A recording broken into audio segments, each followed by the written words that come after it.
More about this awesome horse bow in just a minute. Hey guys, Creek Stewart here, and welcome to the October 2015 APOCABOX Skills Challenge, the Figure 4 Deadfall. In your box, you're going to find this Figure 4 Deadfall kit. This is a hand-carved kit by wood carvers in Kentucky that have carved these specifically for APOCABOX subscribers, so I'm really excited to be able to offer this kit. Inside you're going to find full instructions. I also have a printed bandana with the same instructions on it, this royal blue bandana in your kit this month. You know me, I can't pass up an opportunity to put out another bandana because I love them so much. But these paper instructions aren't really conducive to taking out into the field, but this bandana certainly is, so throw that into your kit. Inside the bag you're going to find one pre-carved kit and one non-carved kit. There's 3 blanks that you don't need right now. These are to carve your own kit using the pre-carved templates. Just basically lay them up against these and carve them just like these in here so that you understand how to carve your own kit out in the wild. The pre-carved kit that we have in your box consists of 5 pieces. One of those pieces is just a little piece of twine. We've got a 2-part trigger stick in your kit. This trigger stick in the wild doesn't necessarily have to be 2 parts. I just had to fit it inside of your box this month. And ideally the trigger stick drives the bait deep into your deadfall, and so we've designed it so that it's about 12 or 14 inches or so. That's about the average length of a good trigger stick for an average size small game deadfall. The first thing we're going to do is we're going to lash together this trigger stick exactly like your instructions tell you to. I'm not going to spend too much time on that. Just read those instructions and you should be fine. The Figure 4 Deadfall, while I lash this together, is probably the most popular survival trap in the world. You're certainly going to find it in every single survival manual, and that's because these things work. If you set them right and you understand how to bait them and set them and carve them, they just flat out work. They don't require cordage, even though our trigger stick today does. They don't require cordage. They don't require very many tools. In fact, you could use rock tools, stone tools to carve this kit if you understand the principles. And they're very effective. There's a reason why they're so popular for small game, especially things like rats and even mice, squirrel, chipmunk, all kinds of small game you can catch in a Figure 4 Deadfall. Once you get your trigger stick lashed, I'm going to show you up close how to set this trap. The only other thing you're going to need besides the kit items is some type of a deadfall weight. I'm just using a 2x10 board here to substitute for a deadfall weight. You want it to be heavier than a 2x10 board, obviously, but it's great to practice with. Even a 2x4 is good to practice with. So find yourself a deadfall, get your trigger stick lashed and your 2 other carved kit items, and I'm going to show you how to set this so that you can practice it yourself right at home.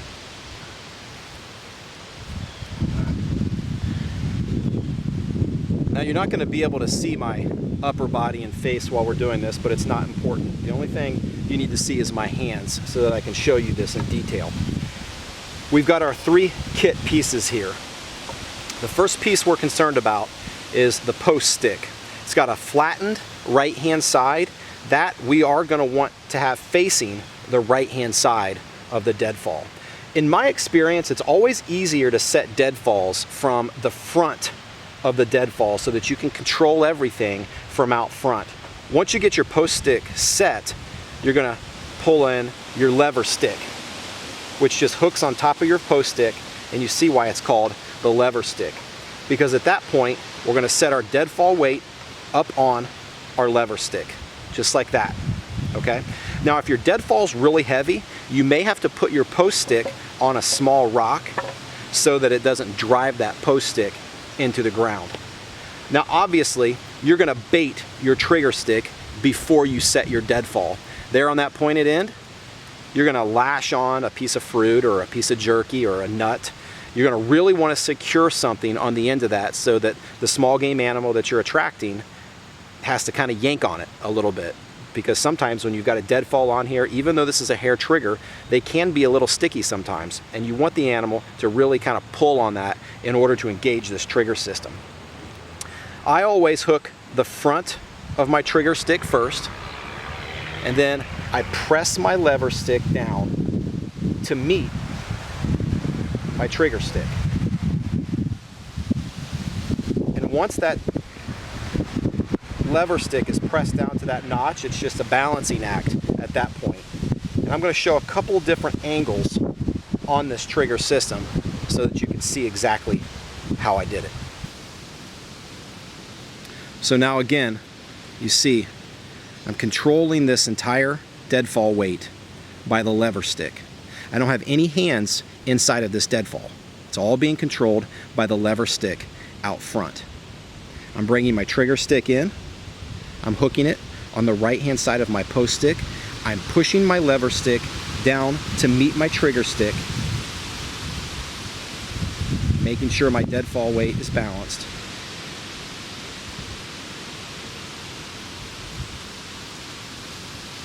And I'm setting it. Okay, and here we go again, working from out front of the trap. I've got my post stick with my lever stick on top. I put my deadfall weight down up on my lever stick. I can completely control the height of that dead weight using my lever stick. I bring my trigger stick in. I hook the front of my trigger stick to the flat right hand side, and I push my lever stick down to notch into my trigger stick, and I let it go. Now after you've set your deadfall and your bait is on the bait stick and you've got a deadfall set, it's a good idea to put a fence up around the deadfall except for kind of the front area there. And by fence, that doesn't mean a structured lashed fence. It just means some brush so that the animal is forced in through the front of the trap. Ideally, you want the animal to go all the way inside underneath of that weight before it triggers that bait stick. And putting up a fence or some rocks that don't disturb the deadfall itself is a good way to do that. Now the real payoff to setting up this deadfall is seeing actually how it's triggered. This stick that I've got here is going to simulate the animal that comes in and messes with our bait stick. It's going to come in, our bait's tied on the end here, and we're going to mess with that bait stick. And the trigger system completely collapses and falls, and then the dead weight falls, crushing the animal, ideally. Take a look at this. Even that 2x10 broke that stick I used to trigger the trigger stick. Granted, it's not super strong, but that just gives you an idea how effective these deadfalls can be. Everybody knows that I take great pride in finding and bringing to you guys very cool and new and innovative survival items that are in the survival industry. It's a passion of mine, obviously, survival stuff, survival information. And so when I find something cool, I love to introduce it to you guys in some way, shape, or form. Some items that I find just don't fit the budget from a business perspective for me to put into the APOCABOX. And when I find something that I still want you to know about, but I just can't afford to put it in the box and still make money, I at least want to show it to you. And this DIY, there's a flyer in your box this month that is one of these products that I can't afford to put in the box, but I also think it's really cool and I want you to hear about it. The flyer is for a DIY hinged bamboo horsebow kit. And this kit is made by Dave Mead, a friend of mine, from Mead Longbows. He's an incredible archer and an even better bow builder. Now, a bamboo hinged horse bow is very unique. I mean, look at this thing. It's a crazy looking bow to begin with. It's more of a work of art, really, than it is a bow. And it's a kit. It comes with every item you need to make this bow. I mean, it says on the flyer, and I've talked to Dave about it, you can literally get this kit and be hunting with it the same day. That's how cool this is. It includes everything you need to get it done. It's 99 bucks for subscribers. I think the normal price is around 150, so there's definitely a savings. If you're looking for a weekend project or something to do in your garage over the winter, I can't think of a better survival-oriented project than this hinged horsebow kit. It also makes an incredible gift for someone you know who is passionate about survival skills or archery or hunting, for that matter. This is a hunting bow. It can obviously be used for target practice, but can certainly be used for hunting as well. One of the coolest features, if you know much about me, I hunt with a takedown recurve bow. I may be now hunting with my new horsebow, but I love takedown bows. And this is a hinged takedown bow. The handle is wrapped with leather. Well, first of all, it's strung just like a traditional bow. It's a step-through method, pretty much. You can't see my feet, but I'm just gonna step through it. Unstring the bow, really simple. You string it the same way. And I'm gonna unwrap this leather handle and watch what happens. It's just crazy. Just unwrapping it, and check this out. So I've unwrapped the bow, and it hinges with a piece of leather. It's just so inventive. Such a cool kit, such a cool product. I wish I could afford to include it in an APOCABOX, but I can't.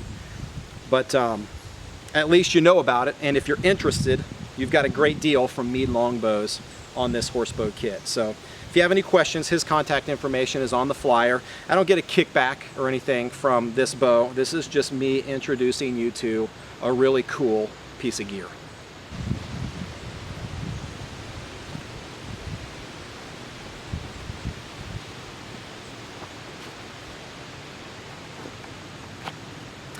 Now, as all of you know, in the August APOCABOX, I included a John Russell sheath knife, throwback mountain man style knife without a sheath. And the skills challenge was to make your own sheath. Wow, did we see some awesome and incredibly inventive sheaths. But if you're someone who just wasn't really into that project, or just doesn't have the time to make their own sheath, I struck a deal with Voyager Leatherworks out of Ohio, and Adam with Voyager Leatherworks has manufactured for me a short run, 50 pieces, of this necker. It's a neck knife. Turns this John Russell sheath knife into a neck knife. It's a handcrafted leather neck sheath knife with paracord. It's a really cool sheath for the John Russell sheath knife. I've been using it all weekend and absolutely love it. So if you're interested in a sheath for your John Russell knife and you're just not into making one, I'm selling these for 28 bucks plus shipping. So you're probably looking at around $35, $38 depending on where you live. If you're interested in this neck sheath, I've only got a few left. If you missed the Instagram plug and didn't get it in your October box, then it's not too late. I've got probably 6 or 7 left. I'd be happy to ship you one of these for $35 or so. If you're interested, just shoot me an email at customerservice@myapocabox.com. But that concludes the APOCABOX Skills Challenge. I wish you the best of luck with the Figure 4 deadfall. It's an awesome trap. If you're serious about survival skills, then it's one that you definitely need to understand and know how to use. It makes a great, something fun that I do is I use chopsticks inside with a lightweight deadfall as a mousetrap. Shh, don't tell anybody. Chopsticks make an excellent Figure 4 mousetrap deadfall, and it's excellent practice. So, good luck, guys. Post your Figure 4 deadfall sets and kits on Instagram so everybody can see. And I am working hard on the December box. It's going to be a blockbuster box. I've got a really cool edged tool in the December box. It's actually the first of a series that will be in the next 4 boxes. The first edged tool in this Aboriginal woodworking kit is going to be in the December box. It's definitely one you don't want to miss. Thanks so much for all the support with APOCABOX. It's been really fun watching the Instagram pictures. If you don't use Instagram, use Instagram and hashtag APOCABOX on what you do with your APOCABOX kit and supplies. Good luck. Remember, it's not if, but when.